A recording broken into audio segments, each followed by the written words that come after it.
రాజకీయాల్లో రాజీ పడటం సహజమే కానీ మరీ దాసోహం అవటం అనేది ఎబ్బెట్టుగా ఉంటుంది.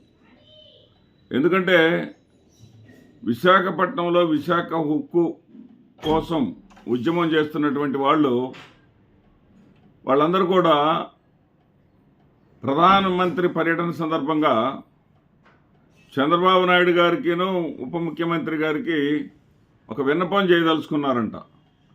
వాళ్ళు చేయదలుచుకున్న విన్నపం ఏంటంటే విశాఖ ఉక్కు ప్రైవేటీకరణ ఆపాలని. ఇదెక్కడ విచిత్రమో, ఇదెక్కడ వింతో నాకు అర్థం కావట్లా. అధికారంలో ఉంది ఆంధ్రప్రదేశ్లో అధికారంలో ఉంది తెలుగుదేశం పార్టీ, కూటమిలోని భాగస్వామి పార్టీ. కేంద్రంలో అధికారంలో ఉంది భారతీయ జనతా పార్టీ, కూటమిలోని భాగస్వామి పార్టీ. ఈ రెండు పార్టీలు తలుచుకుంటే, ఈ రెండు పార్టీలు కానీ అనుకుంటే ఆగిపోదా అది? వీళ్ళు ఏం చేయాలి? ముందు ఆంధ్రప్రదేశ్లో శాసనసభలో తీర్మానం చేయాలి. విశాఖ ఉక్కు ప్రైవేటీకరణ చేయడానికి వీల్లేదు. ఇది ఆంధ్రప్రదేశ్ రాష్ట్ర ప్రజలకి ఆత్మగౌరవానికి సంబంధించినటువంటి అంశం. ఇది ప్రజల ఆస్తి. ఈ ఆస్తిని పరాయపరం కానీయం. ఇది ఎంతో పోరాటాలు చేసి ప్రాణత్యాగాలు చేసి సాధించుకున్నటువంటి సంస్థ. దీనిని పరాయపాలు కానీయం అని చెప్పేసి తీర్మానం చేయాలి.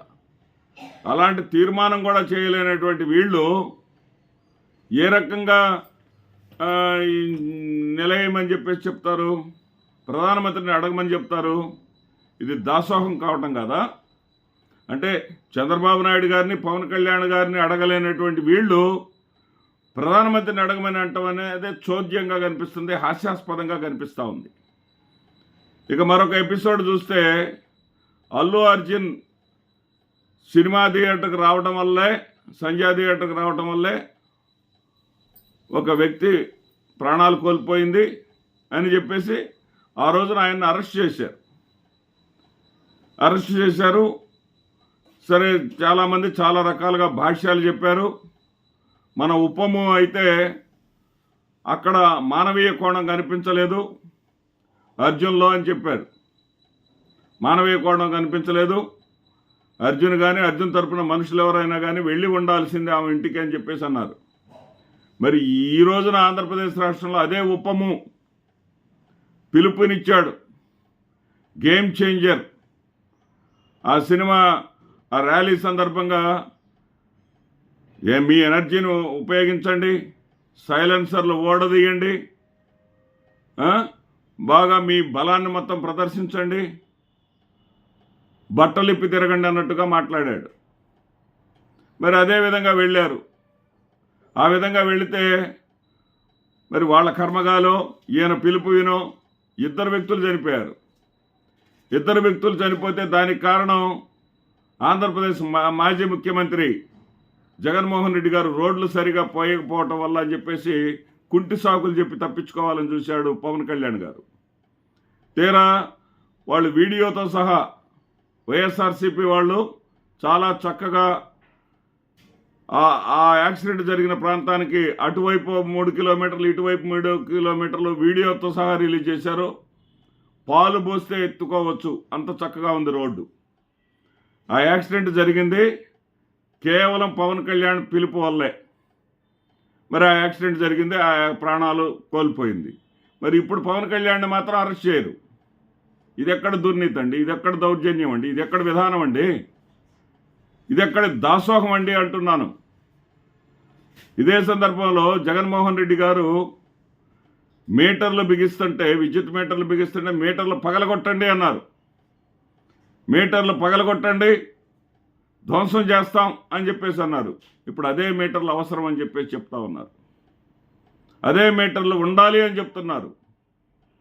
అదేవిధంగా జగన్మోహన్ రెడ్డి గారు ఏదైతే ఒప్పందం చేసుకున్నారో సెక్కితోటి, ఆ ఒప్పందం తప్పు, ఆ ఒప్పందంలో లంచాలు జరిగినాయి అనేటటువంటి ఆ నోటుతోనే ఆ సెకీ ఒప్పందం వల్ల ఈ రోజున ఆంధ్రప్రదేశ్ రాష్ట్రానికి విద్యుత్ చౌకగా దొరుకుతుంది అని చెప్పేసి ఒప్పేసుకున్నారు చంద్రబాబు నాయుడు గారు. అంటే ఎటుపోతున్నాం మనం ఏం చేస్తున్నాం, ఏం జరుగుతూ ఉంది? మరి మధ్యాహ్న భోజన పథకం విషయంలో గోరుముద్ద పెట్టి చక్కటి పోషక విలువలతోటి భోజనం పెడతా ఉంటే డబ్బులన్నీ తగలబెట్టేస్తున్నాడని చెప్పేసి విమర్శించారు. అభివృద్ధి లేదు, సంక్షేమం అంటున్నారు, ప్రజలకు దోచిపెడతా ఉన్నారు, పేద ప్రజల్ని ధనవంతులను చేస్తున్నారని చెప్పేసి వాపోయారు వీళ్ళంతా. డబ్బు ఖర్చు పెట్టడానికైనా ముఖ్యమంత్రి ఉంది అని చెప్పేసి అన్నారే. అదే మధ్యాహ్న పథకం కింద అదే గోరుముద్దలు తింటున్నటువంటి పిల్లల మధ్యకి వెళ్ళి ఈనాటి విద్యాశాఖ మంత్రి లోకేష్ గారు వాళ్ళతో కలిసి భోంచేస్తూ పోజులు ఇస్తూ ఉన్నారు ఈ రోజున. అంటే జగన్మోహన్ రెడ్డి గారు చేసినవన్నీ మంచివే అని వీళ్ళే ఒప్పుకుంటా ఉన్నారు. కానీ జగన్మోహన్ రెడ్డి గారు విశాఖ ఉక్కుని అమ్మేయాలని చూశారు. విశాఖ ఉక్కును భారతీయ జనతా పార్టీ, కేంద్రంలో ఉన్నటువంటి భారతీయ జనతా పార్టీ అమ్మేయాలని చూస్తే నోరు మెదపలేకపోయారు అని చెప్పారు.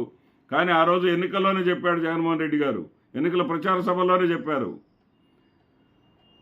వైసీపీ అధికారంలోకి రాకపోతే, కూటమి పార్టీల అధికారంలోకి కానీ వస్తే ఖచ్చితంగా విశాఖ ఉక్కు ప్రైవేటీకరణ జరిగిపోతుంది అని చెప్పారు.